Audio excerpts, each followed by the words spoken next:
Ow. Alright everybody, first of all, for today's video, I want to apologize if I'm hacking it up and everything. Allergies are really kicking my ass today for whatever reason. I don't know why, but they are. So if I'm coughing, that's what it's from.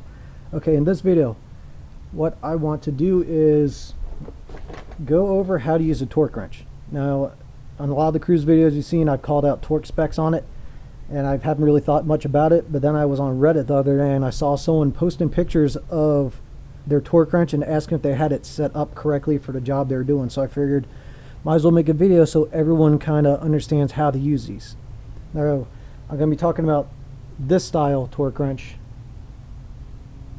which is kind of the most common style you will use as a home type person, not as a professional.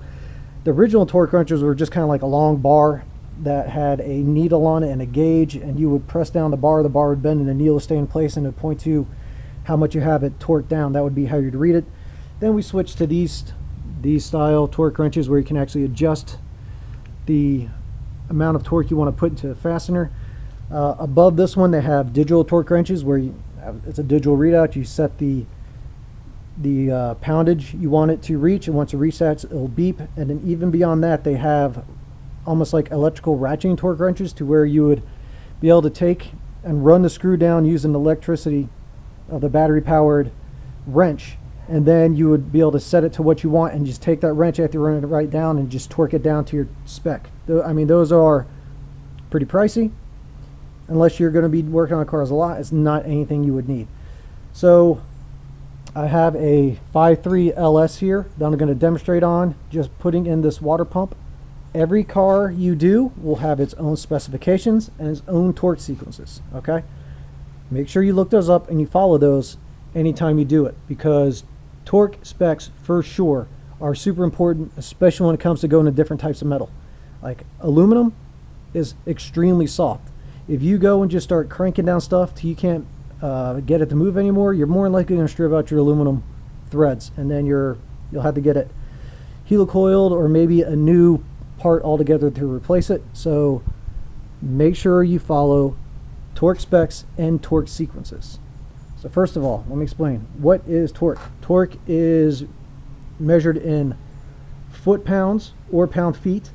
Either way you want to say it is fine.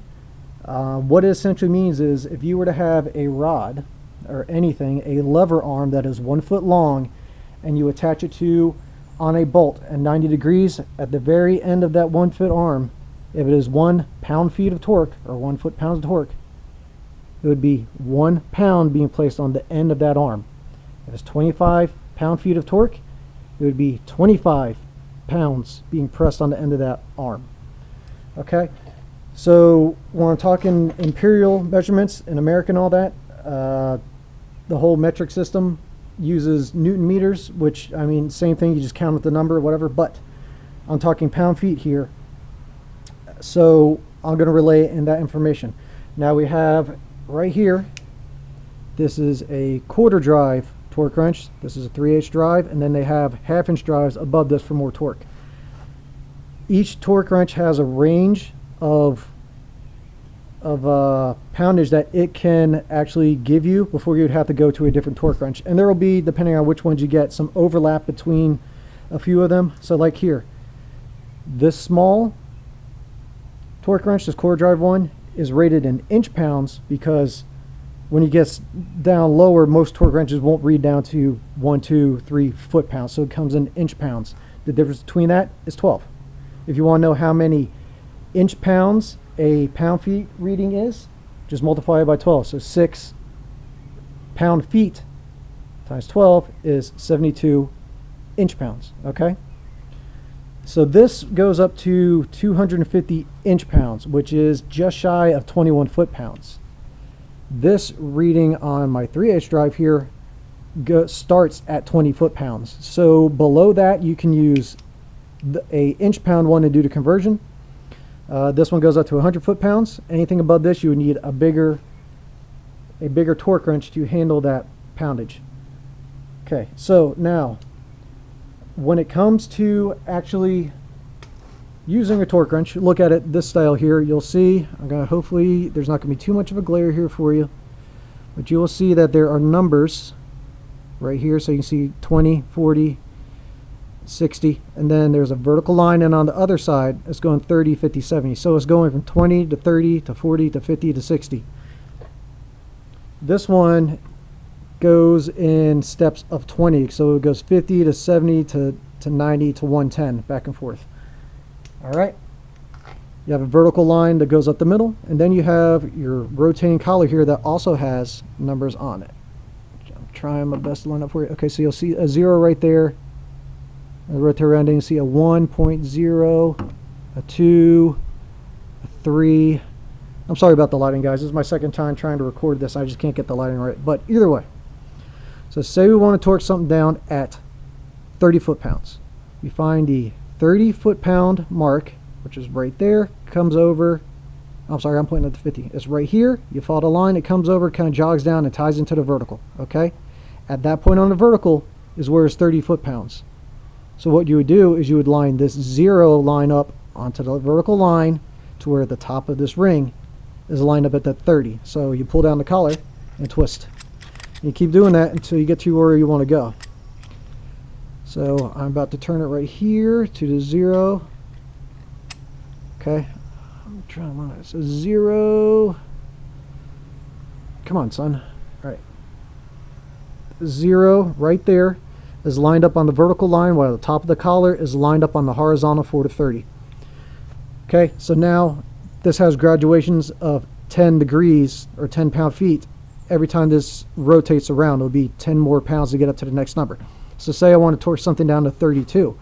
I would pull the collar down, I'd rotate it. Once we've reached the 0 to 30 point, I'd rotate it around to where the 2 now locks in and is lined up on the vertical. So now that is 30, then plus an additional 2, 32 foot-pounds. Okay?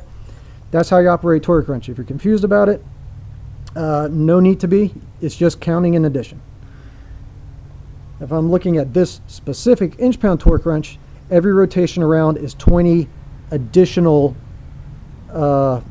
individual inch-pounds in between the graduations going up the scale. So it would be, if I'm on the 50 set at 0 right there, and I want to go up to 54, I would rotate it around to 4 degrees. If I want that to go up to 60, I would do 50, rotate it to an additional 10. Now it's sitting at 60. If I want to get up to 70, I'd rotate it around the rest of the way till it gets back to 0 again, and that's a full 20 extra inch-pounds going to it. Okay? So now, as you see, I'm winding this down. When it comes to your torque wrenches, you don't want to sit it there with pressure on the spring inside of it. That'll end up wearing them out sooner than they should be. When it comes to a torque wrench, what it will do is you'll have kind of a pivoting area here up at the ratcheting top. When you have it set to the torque, when you come up to the torque spec, it'll kind of come in, and then it'll like do a little bend and a pop down, and you'll notice it in your hand, and it'll be an audible sound. Hopefully the camera will be able to pick up the sound for you as I do this, and you'll know that you've reached that torque setting. Now when it comes to torquing something down, depending on the torque spec and the sequence, it depends on what you have to do. So right here, I'm going to just kind of tighten up this water pump here to show you. There are 6 bolts. We have 1, 2, 3 on this side, 3 on the other side in the exact same configuration. What you want to do first, before you start torquing anything, is yes, your torque wrench is a ratchet, but you don't just want to keep going and just ratcheting things around with it. It will wear it out. So what you want to do is just get a normal ratchet or wrench to get everything snugged down before you start trying to put any torque on it.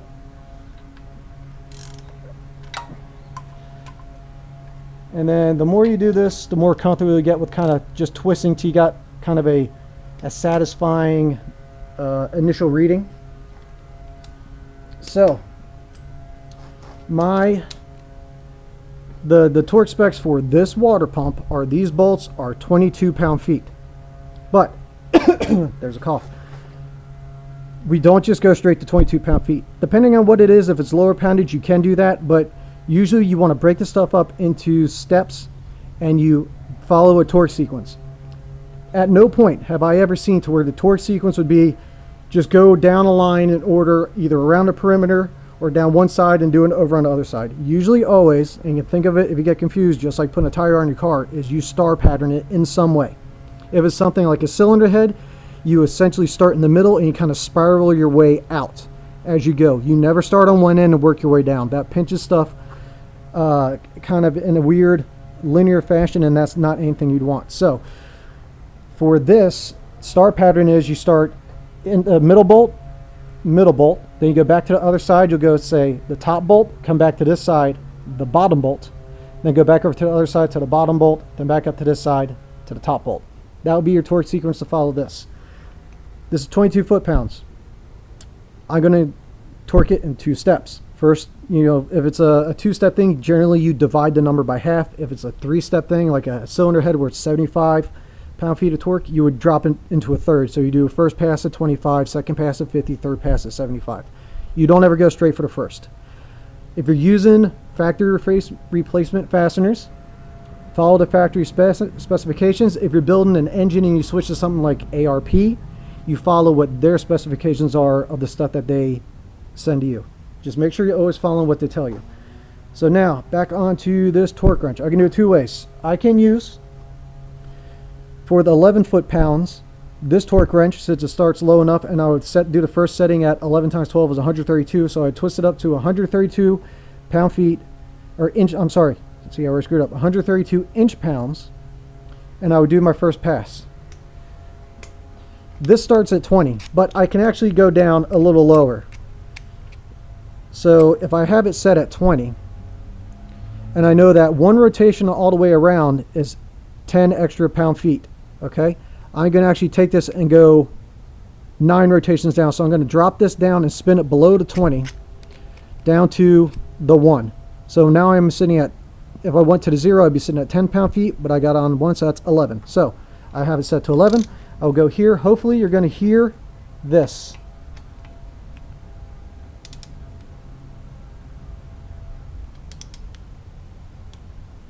Or you hear that pop? Okay. Right there. I think you'll probably be able to pick that up. Let me go back to this side. All right, pop.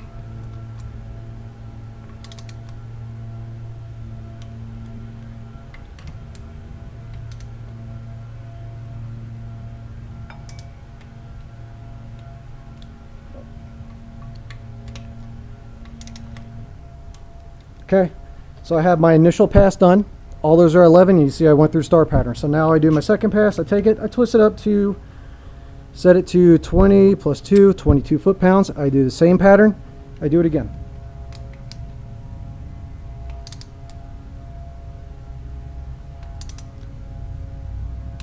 There we go.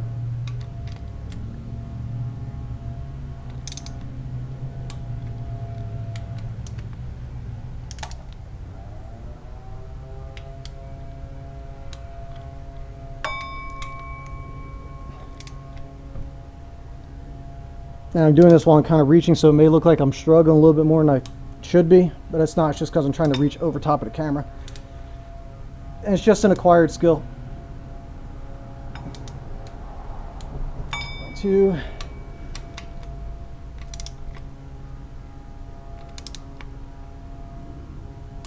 There we go, 22.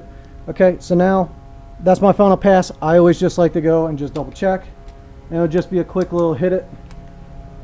And it pops, pops,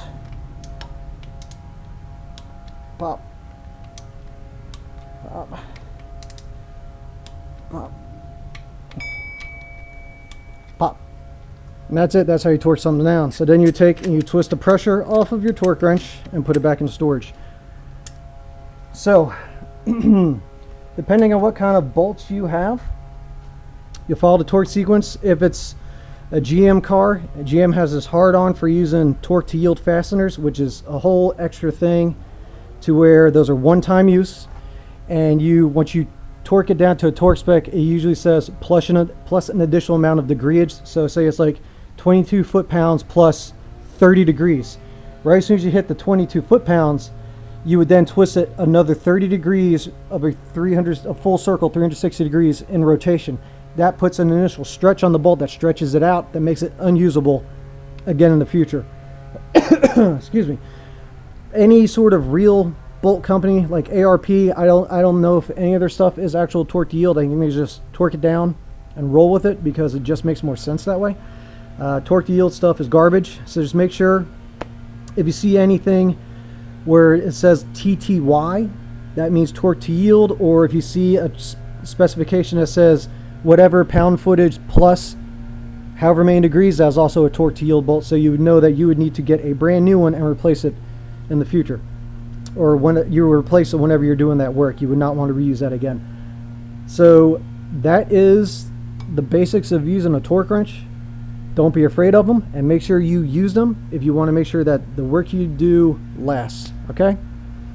Alright, I will see you guys in the next video. Like, comment, subscribe, all that stuff, and thanks for watching.